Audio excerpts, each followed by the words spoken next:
Hello, welcome to SquishiVision again. Now that I've put on my uniform, so I watched a few days ago, yesterday, episodes 11 and 12 of Star Trek Prodigy, which was the last flight of Protostar. And then just this morning when I was having my breakfast, I watched the episode 13, which I think is called a tribble called Bribble or something like that. And we're now in the second half, so we only have 7 episodes to go. So hopefully we'll get that done, perhaps in the next week. I really enjoyed the episode, the two-parter second part of this season. It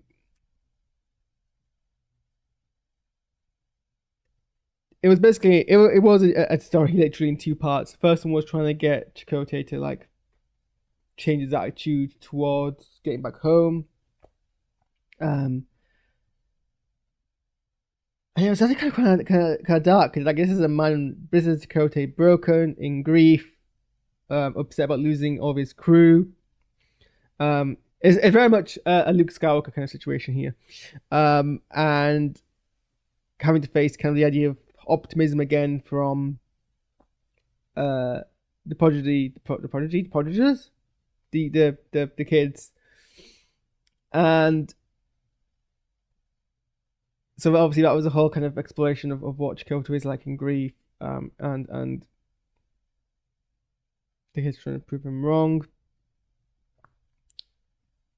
And they discovered that his first officer had a plan to get the ship off of the ground that he had given up on. So they try and do that, and Dal almost dies in the process. And they find that the skeletal corpse of his first officer, which I mean, it's not like the darkest the show has been. I don't think we've seen like corpses of Starfleet people before, but it is quite a like dark. I think it's probably a dark thing to show on screen, all things considering, especially because it's characters who we've seen, and then we just see his body like after it's been abandoned for a year.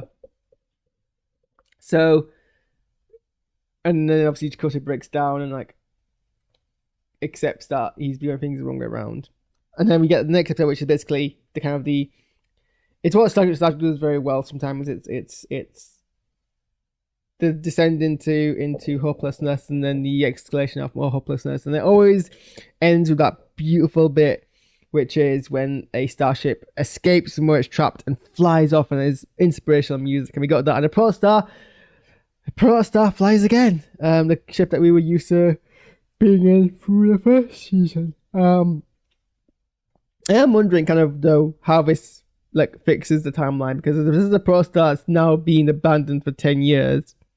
Janeway, who's now familiar with these kids, and it's a ship that's been like that's like been abandoned for 10 years, so it's rotted for 10 years, and then been taken apart and then been rebuilt. I mean, the next episode establishes that they've done a good job of cleaning it up, but have they like? I mean, I don't know. There's like, is no one gonna point out that it's been abandoned for 10 years? I guess they don't really know, and I guess Janeway might kind of like pretend she doesn't know these things. I guess it's easy. I mean, I guess no one in the original thing bothered to date the ship or how long it has been lying.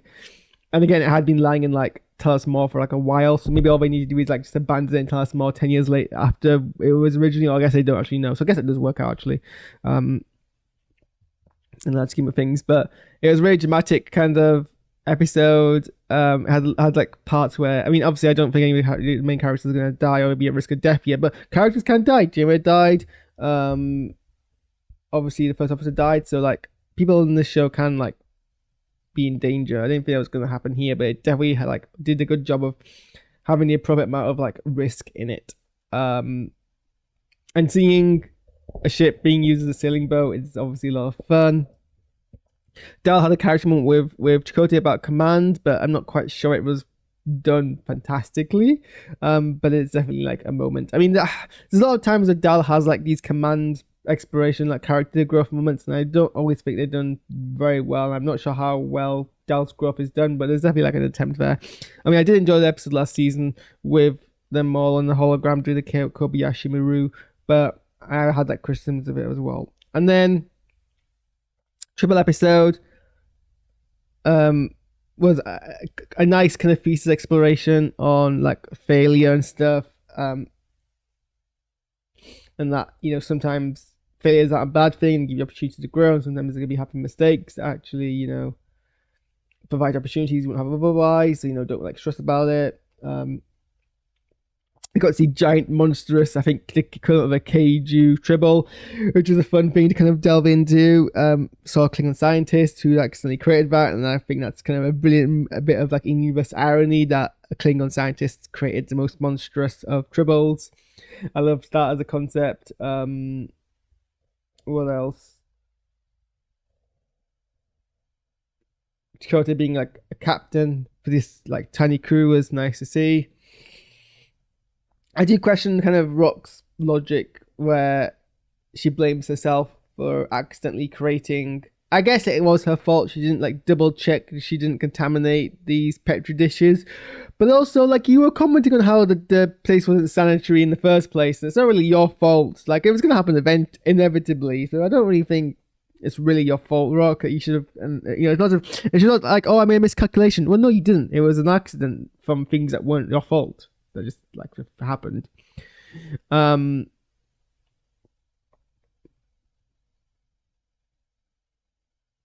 No worse consequences than a cute kind of hybrid creature being grown. And really, it's impressive that you were able to do that from like freak of nature elements.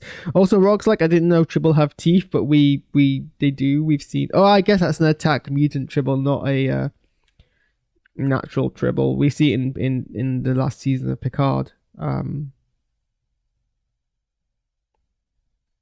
And now they have their processor back, so the ship is now rebuilt. I don't think they've actually quite explained properly, because actually this was something that was in the previous episode as well. They were talking about how, oh, they've defeated the weapon, Starfleet know about it, it's all fine, don't worry about it, Chakotay. But this processor we have here is one that just has the active weapon in it, which can still infect Starfleet ships. I guess implication is that they've managed to like build like a firewall for it, because now that they've dealt with it once, so it's not a risk anymore, so they can meet Voyager and not be an issue, or the Voyager will know to like put up defenses against it because they know to expect it now, whereas before they didn't really know about it. It's just odd that it's not being brought up. I guess it's done and dealt with.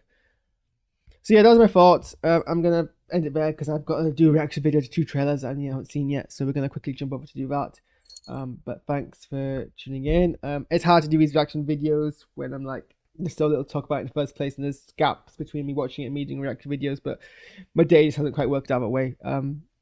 But we will